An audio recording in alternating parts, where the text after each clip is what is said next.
Hey everybody, and welcome to P2P Vacations. I'm Kayla. And this is Crystal. And today's video, we are going to do our Carnival Liberty wrap-up. Now I know, if you caught it, we had posted a Carnival Pride wrap-up, and then I was deleting a video that we had. I uploaded the wrong video, and so I was deleting that one. And on the app, it said that there was like 2 Carnival Pride wrap-ups. And the first one was up and it said it was fine. And the second one said it had an error, so I deleted the error. And apparently I deleted both, and I had already deleted it off my phone. So it's gone forever. But we are going to do a Carnival Liberty wrap-up. So if you like these kind of videos, please feel free to like and subscribe. We'd love to have you here. Now let's jump in. So, we're just gonna go through some categories and say what we liked, what we didn't like about each category aboard the Liberty, and then we will just kind of give you, at the end, just like a brief, like, overall finishing thoughts. So I'm gonna let Crystal start, and we'll go from there. All right, so the first thing we're going to talk about is the food, how we felt about the food on the Liberty. And I think we were a little spoiled. Yeah. Because the Pride's food was so good, so different. Like, they had so many different like eateries for you to eat at on the Pride. So I think we were a little spoiled when it came to the Liberty. Yeah. I ate at the deli a lot more on the Liberty. So I'd say that was really good. On the Liberty, it's just so many different things to choose from there, so that was great. It was pretty popular. It was always a long line for the deli, and it's a slower process because they make your sandwiches as you order them, so there was always a line. Yeah. Guy's Burgers is always amazing. Always. You never can go wrong with a Guy's Burger. They also had, you know, your regular MDR food and a Blue Iguana taco burrito breakfast place. So I think, and they had the buffet as normal. I think we were just a little spoiled because on the Pride, you know, they had the Chinese, and I just felt like the offerings were a little more diverse than the Liberty was doing. But overall, I mean, I think the food was fine. It was normal cruise food, and so it wasn't blow your mind spectacular, but it was good. It was very good. Yeah. So then moving on to drinks. We opted not to do the drink package this one because we had literally just gone on a cruise and we're also trying to go in July and in September, and we already have one booked for December. So we figured we would just go, and it's so spur of the moment for spring break, we would just forgo the drink package. But we did buy drinks on board, and I will say this is probably the first boat we've been on in a long time where there were so many waiters at the poolside and in the bars and stuff who were wanting to get your drink order like right away. Like the second you got there, they were like, "Do you want a drink?" And so it's been kind of lacking. I'd say like in the last like 5 to 6 years, not even like, you know, just because of, you know, COVID-19 and everything. It's definitely just something they don't do as much on many of the bigger ships. Right. And, you know, we said, of course, we don't have the drink package, and there's somebody standing here with drinks going, "Do you want a fun ship special?" And we're like, "No, we're good." And then they're back 5 seconds later. "Do you want a fun ship special?" "Okay, fine." Right, talk us into it. You know, that doesn't happen when you have the drink package. So I think we would definitely say that the service, at least the bar service, I think service overall on the Liberty was phenomenal. So now we're going to go into ports, and I think this is where we're going to sound a little negative, but Nassau's Nassau. I mean, we've been there quite a few times. It wasn't our first go at Nassau, and this is the first time where I felt really unsafe in Nassau. Like if you've seen any of our port or like our videos for the Liberty, you'll hear that we talked about the fact that they gave us a warning like before we got off the ship about where we could travel to that was safe, and it was just a little unnerving to get off you know, after hearing that. And then their taxi situation is very weird. There's no signage. There's just a lot of like yelling, and like they're self-run. Yeah, they're all independent there, Right. and so everyone's just trying to get as many customers as they can. So it's kind of like a strange dynamic, and they're kind of like they're trying to poach you, and I'm like, just like, it's a taxi, like, right. It was a little unnerving. I will say we felt fine at the resort that we went to with Breezes. That was fine. They helped us get a taxi back, and that taxi was phenomenal. I think it's a little different when you're not right at the port when there's so many people getting off and wanting taxis. But like the vibe in Nassau was just not the same as it normally is. Yeah, it was a little different. And I mean, the last time we were there was... It wasn't like an accidental trip to Nassau. Yeah, was that? Oh, the Norwegian Sun. Yeah, the Norwegian Sun. Not that that was long ago, like what, four years ago. Yeah. And so like they are doing construction at the pier. So that may have been part of it, why it was just like a little haphazardly like weird.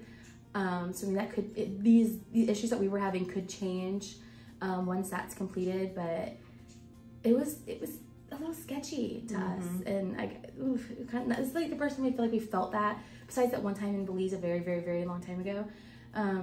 So it was weird to go to Nassau and like think of it as it's this prominent cruise port, and it was kind of scary. Yeah. Wasn't our favorite. Princess K's, you know, it's a private island.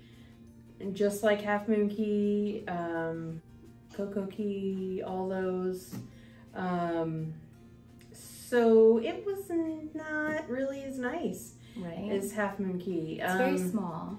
Yeah, small. There's not as much to do on the island. It really is a beach day. Yeah, I mean, it's just the beach. I mean, obviously you can do excursions, you know, rent float mats. Yeah, and, stingray excursion. Yeah, a little stingray separated area. But, you know, the things you're going to see, like at Half Moon Cay, like the shack, the food? Oh, yeah. Yeah, all that. They didn't really have that. They had, like, the barbecue lunch. Yeah. That's it. I think they need to up the game a little bit in there. Unless we just we feel like we walked to the island in the video. Unless we missed something like a turn or something, it just didn't really feel like it was that big. Yeah. I mean, if you're just looking for a beach day, nothing else, like it's perfect. The beach is nice. We do recommend water shoes. Yeah. But yeah, we learned that lesson. But other than that, I mean, there was nothing to write home about. Like the water was pretty sure. The sand was probably some of the better sands, but I don't know. I couldn't even tell you how like disability accessible it was, considering we had to step off a step to get to the beach area. Right. So it's just something to think about. I mean, you'll have fun if you like the beach, but you know, just if more than the beach is what you're looking for, maybe don't look at Princess K's as your itinerary. So the next thing we're just going to kind of touch on is the ship itself. And we've sailed the Liberty this week twice, and there was just so many funky things that happened. I feel like funky things that were like broken or weird. I don't know. It wasn't... The ship just seems like it needs to go into a dry dock, even though it seems like it just did because it has the hull painted. Maybe that's all they did. But I mean, you'll see in our last video that I post that the lights went out on us on debarkation day, and we had to get somebody in to fix them. It was just kind of a weird ship. Yeah. I mean, that's all I can really say. It was just weird. Yeah, we didn't notice any of that the last time we sailed on it. So. Right, which was, I mean, 10 years ago. Yeah. So, I mean, it has been a long time. So we're going to talk on entertainment. The shows were great. I honestly don't 100% remember what shows what shows we saw, but I do remember they were good. They were really good. The singers were phenomenal. It wasn't any that we had seen. That's true. So I think that was part of it. They were new. You know, it wasn't the same shows that we. Oh, that's right. We got to see Flick. Yeah. Flick was good. Flick was really good. So they do have really good production shows. I feel like we got a little gypped in the comedy department. We didn't like either of the comedians that were on the ship. The one guy was like, okay, like we sat through 2 of his shows, but the other guy, like we saw one show and we're like, we wouldn't ever want to see him again. It was very, and I don't know if it's just because the room is so weirdly laid out. I liked the room. I did too. I mean, like, it's very great for big. us. It's great for us as like a patron, but I don't know if it was just weird for them because there was nobody to like vibe off of, like right in front of them.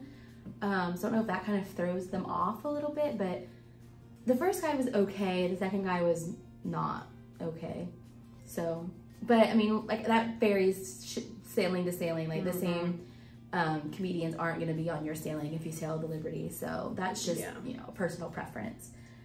The karaoke was decent. They do have a separate karaoke area, which was small. It's very small. So if you're going to karaoke, we suggest getting there early on the Liberty. But the karaoke host was, he was pretty good. I mean, he was no Alex, but you can't replace an Alex. Hola, Alex. But our singers were good. It was a good crowd, a good mix. We didn't always get into comedy because it was filling up really fast. I really think, karaoke. We went into comedy every time nobody went. So I think, you know, karaoke is always a good time. You don't have to sing. And then we really did like our cruise director. I feel like he had a lot of energy, a lot of personality. So, I mean, if he is still the cruise director when you go, you'll get a good one. Overall, being the second time that we have sailed the Liberty, I mean, I think it was a better sailing than the first time we went. So, I mean, honestly, in my opinion, I don't think we would go on it a third time. Right. We're definitely not cruising for the Liberty. If we are going to cruise her again, it would be because she was going to great destinations at a fantastic price. Right. Not because it's the Liberty. But that again, ships are personal preference. Right. You could find your lover. She's just not for us. It was a good trip though. Yeah. It was a phenomenal trip. We had a blast with Fallon, who absolutely loved the kids, teens area. In fact, she's still good friends with, I think she said like 90% of the kids she met in there. They are all on the Snapchats and the Instagrams together. So it was a good vacation, but just know that the ship might not be a favorite for you. So that is all for this video. Yep. And we appreciate you watching. Stick around. Check out the channel. We can't wait to make the next review. Somebody comment and tell her we should go for Memorial Day. I'm trying to get into that. A quick 3 days, the Bahamas won't kill us. It may. It may. It may. But it won't. Okay, anyway, bye for now. Bye.